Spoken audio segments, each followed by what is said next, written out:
Hello everyone, welcome back to my channel. My name is Yuvi, and if this is your first time here, you're welcome. On this channel, I talk about my experiences as a Nigerian living in Cape Verde. So if this is the kind of thing that interests you, then make sure to stay tuned, and I hope you enjoy watching this video.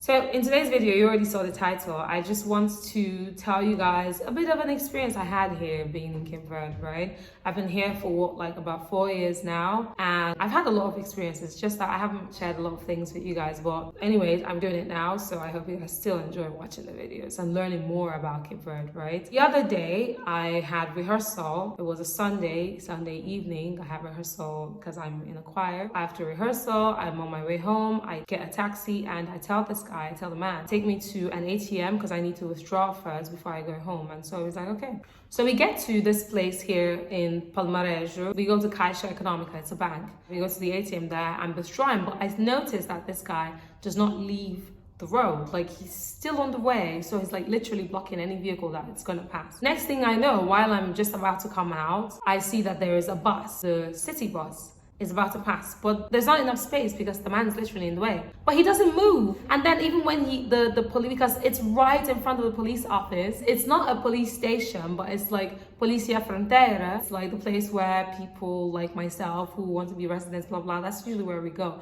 to process all our documents for immigrants and stuff. And it's right in front of this police office, and he doesn't even care. He's just doing his thing and he's still blocking the way. He moves a little bit, but he's still in the way.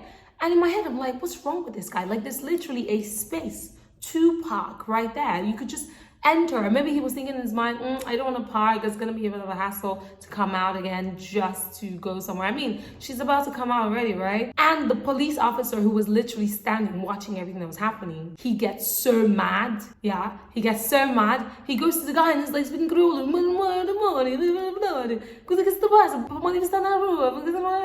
You know, and they were just speaking Creole. And the guy's like, well, I wasn't blocking the road. And I'm like, okay, like I saw you, like everybody knew you were blocking the way. And this guy, he kept saying the same thing. He was like, no, I wasn't blocking the road. And the man is like, but I literally saw you, like you were right there in the way, like you were blocking the way, like why didn't you move? And he's like, yeah, but I wasn't blocking the way. And in my head, I'm like, this is so fucking crazy. And now I'm getting delayed because I just wanted to gingerly withdraw my money and go.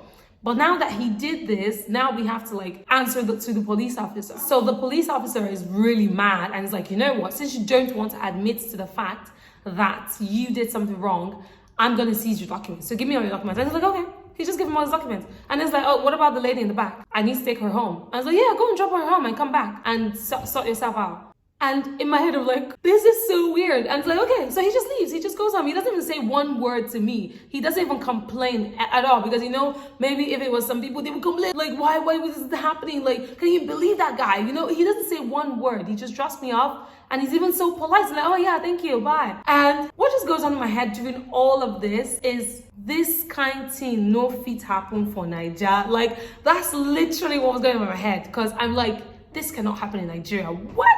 To be in the wrong and still claim right and still be able to leave, just do whatever. That's to show you how confident these people are in their police officers and in the police system, because they're not scared for their lives. They don't feel intimidated by the police, because it took me a while as a Nigerian having my experiences. I went to military school, so I've had my fair share of all of that. So coming here and seeing, it took a while to adjust to the fact that you don't have to be scared of the police.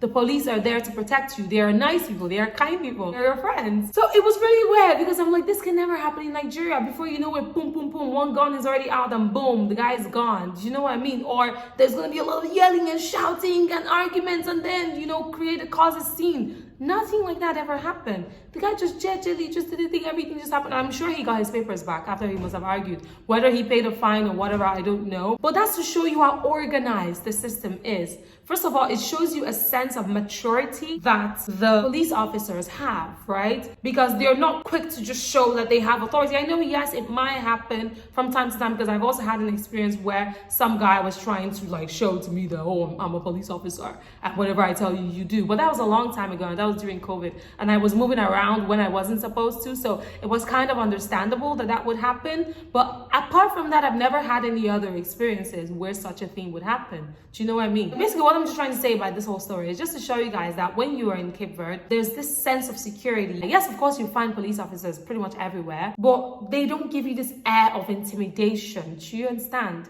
Like, there's no air of intimidation. No one's going to intimidate you, and no one is going to try to harass you. No one's going to try to extort you, get money from you. And it's never happened. I don't know anyone it's happened to, right? And even as a foreigner, you have your own rights being here. Do you know what I mean? So it's just something I wanted to share with you guys, those of you who want to move here, so you can have at least a little bit more information, I guess, before you finally make the decision to come to Cape Verde. Yeah, so I hope you enjoyed watching this video. It's supposed to be really short, nothing much, and that's pretty much it. To conclude this video, I'm going to be teaching you guys some Kriolu. Yay! I'm a teacher, so of course, we're going to start from the basics. So the first thing we're going to be learning today is how to say hello and bye in Kriolu. Okay, it's very similar to Portuguese, so we just say hola for hello, or we could also say oi, oi, hola. Okay, can you say it? Okay, perfect. And when you want to say bye, we can say ciao. Ciao. This one is similar to the Italian ciao, but this is also Portuguese, and even the writing is a little bit different. You can see that here. So we say ciao as well. But sometimes if it's in a more familiar situation, someone you care about, like family, really close friends, we can say beijinhos, beijinhos. So beijinho means kisses, beijinho. And usually it involves kissing on the cheeks, right? Because that's part of the culture. We kiss people on the cheeks like the French do. So yeah, that's it. I hope you learned something new today. Stay tuned for more. Ciao.